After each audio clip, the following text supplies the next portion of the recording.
Go. My name is Kathy Bishop, and I was raised in New Jersey but born in Colorado. I was born in Pueblo, Colorado. My dad was a Brooklyn Jew and my mother was a Kansas Methodist. They were both my mother was in the Women's Army Air Corps and Dad was a belly gunner on a B-17 bomber.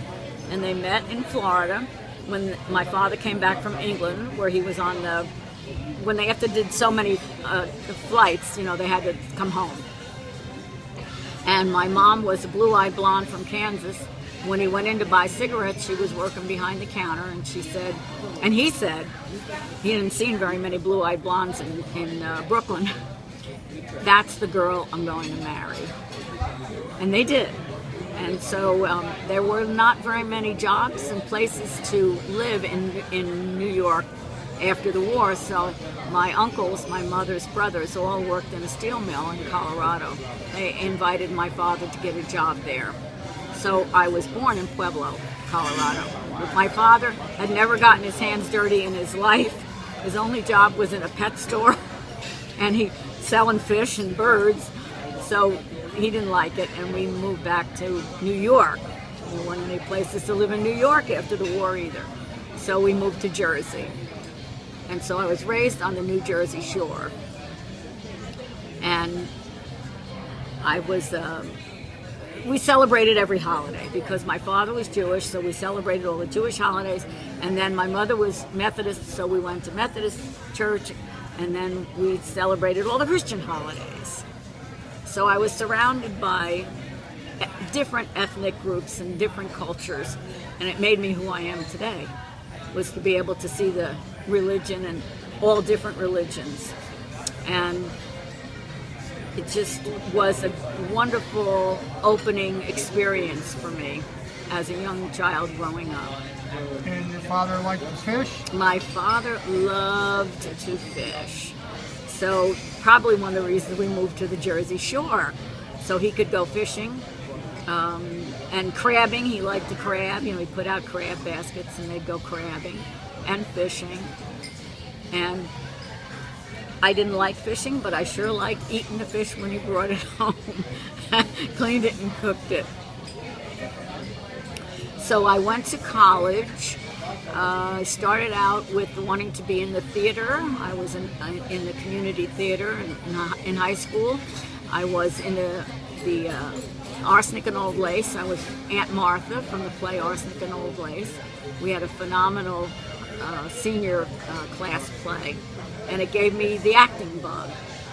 So when I went to the community college, I started to study acting, and then realized that in the 70s, when I was growing up, women couldn't really work behind stage, and I was really interested in lighting and sound and working behind stage. So I changed my major to teaching, because I figured, well, women could be teachers in those days. They could easily. I really didn't like teaching that well. At the time, the classes were boring. The classes were boring. You just fell asleep in class. So I switched my major again to psychology. I figured I could be a psychologist. And I couldn't pass the statistics class when you had to do it all on a little handheld calculator. There was no such thing as Excel spreadsheets.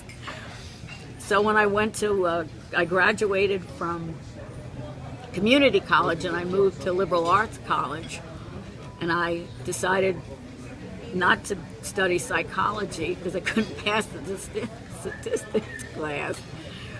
So I decided, well, I can read and I love literature, so I'll get a degree in English literature. I'll tell one quick story about one of my teachers. He gave us an assignment to read the book Love Story, and I was a radical feminist in those days. Card-carrying radical feminist. And so when I gave my report on the love story, I said, there's nothing, she is not a feminist because she can say the F word. I said I made this report that she was just codependent with her father and her boyfriend, and that it's not a feminist, and I went through the whole litany. And after it was all over, the teacher looked at me and he said, Kathy, I just want you to know that the author of the book is a very dear, close friend of mine. So needless to say, I got a C in his class. Even though when we had an assignment to take a short story and turn it into a movie script, all we had to do was an outline. I wrote the entire script, sight, sound, sets, everything. I got a C, and the kid next to me who wrote a one-page outline got an A. So I learned one thing, what I tell all my college students: whatever you do, don't piss off the teacher. Just regurgitate back what they think. They don't care what you think.